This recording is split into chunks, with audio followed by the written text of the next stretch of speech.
Interview mo to!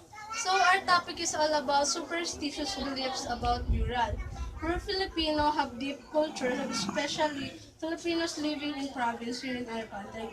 And not only deep culture, they also believe in superstitious beliefs. Now we're here to know some of superstitious beliefs. So now, we're going to interview Miss Ami's topic. So Miss Ami, what is your idea about superstitious beliefs that related on that? Para sa akin, ang paniniwalang ito ay napasa-pasa na lamang mula sa ating mga ninuno. Ayon na rin sa kanilang kultura.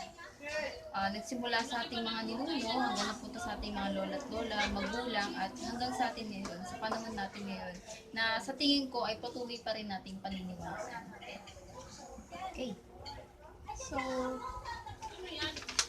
why we need to put the chick in the coffin of the dead if the dead were killed in crime?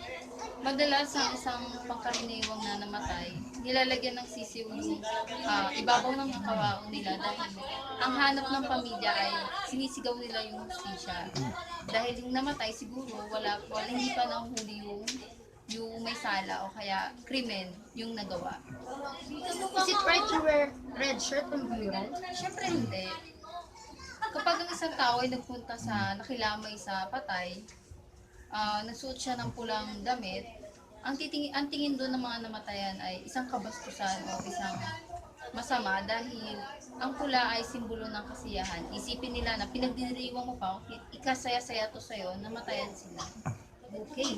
Why we are not allowed to sweep the floor during mural? Ang pagwawalis kapag may patay ay masama dahil na rin itinataboy mo yung kaluluwa ng patay na nasa loob ng bahay.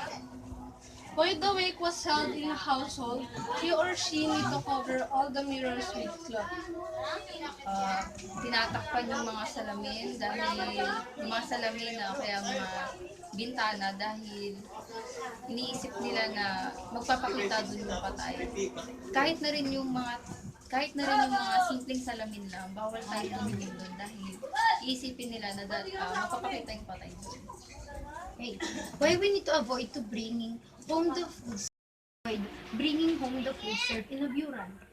Mamalasin naman yung mga taong nag-uwi ng pagkain galing sa patay. Tsaka kabastusan na rin yung sa taong namatay. Okay.